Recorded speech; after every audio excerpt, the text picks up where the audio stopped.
Hello everybody, welcome to my book talk. Let me tell you about a book that I read called The Martian by Andy Weir.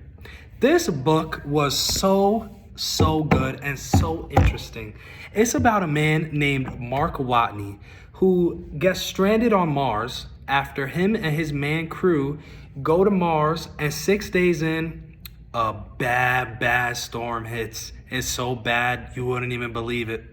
An antenna flies off, impales him through the chest.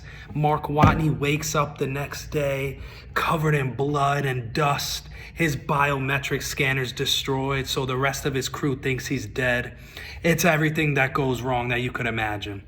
And basically, the rest of this book is him fighting adversity, persevering, and it's really human life finding a way, because we do always find a way. That is such a good analogy for humans and how life, even when there's this much 0.03% odds to survive, we'll still find a way to survive. Another interesting part of this book was how some parts of it were written in first person and some were written in third person. I actually like that a lot because it almost makes the book feel more real. Like if someone's telling me the story about him, but then we also have like fake primary sources of his journal entries. I actually have one of his journal entries here, which was my favorite quote from the book. And it goes like this. Log entry, Sol 6, which means day 6, and Sundays. I'm pretty much fucked. That's my considered opinion. Fucked. 6 days into what should be the greatest 2 months of my life, and it's turned into a nightmare. I think that quote basically sums up the whole book nicely. It's what should be the greatest human achievement and all smiles and something to celebrate turns into a real life nightmare. And it's one man on a planet, and it's man versus nature. There's no real antagonist other than just the brutal, harsh living condition of Mars itself.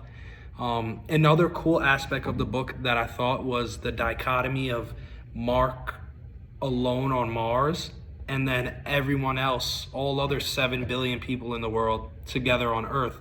And the fact that his adversity is fighting for his life while everyone on Earth is arguing and kind of fighting, deciding on what the next proper step would be to take, because it's not all just, not everyone agrees. And it's true, because if this were to really happen, there would be some people who don't think it's worth billions of dollars and risking 6 or 8 more lives just to save one person, you know?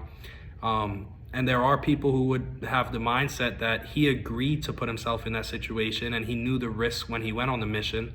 So it doesn't really make sense to now spend even more billions of dollars and resources to go save him. But this book really is, the reading level is 9 through 12. There are some heavy hitting scientific themes and vocabulary, definitely more than the movie adaptation. And I think that the movie does a better job, obviously, of visualizing everything, and it kind of makes it easier to digest.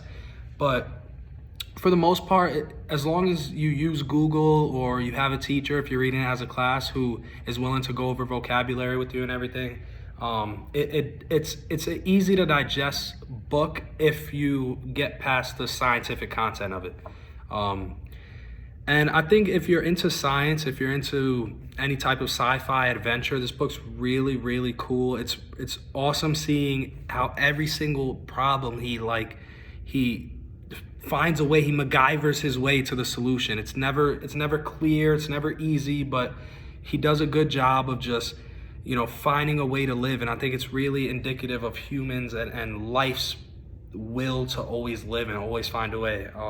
My favorite part of the book was, it's kind of gross, but he is a mechanical engineer and a botanist. And so he does find a way to grow potatoes on Mars. And let's just say he finds a way to fertilize the soil using his own resources. That's all I'll say. It's kind of gross, but it's really funny. There's a lot of good humor in the book. And I think this book is it's great if you're into science and you're into sci-fi. This is an awesome book to read. Thank you for coming to my book talk.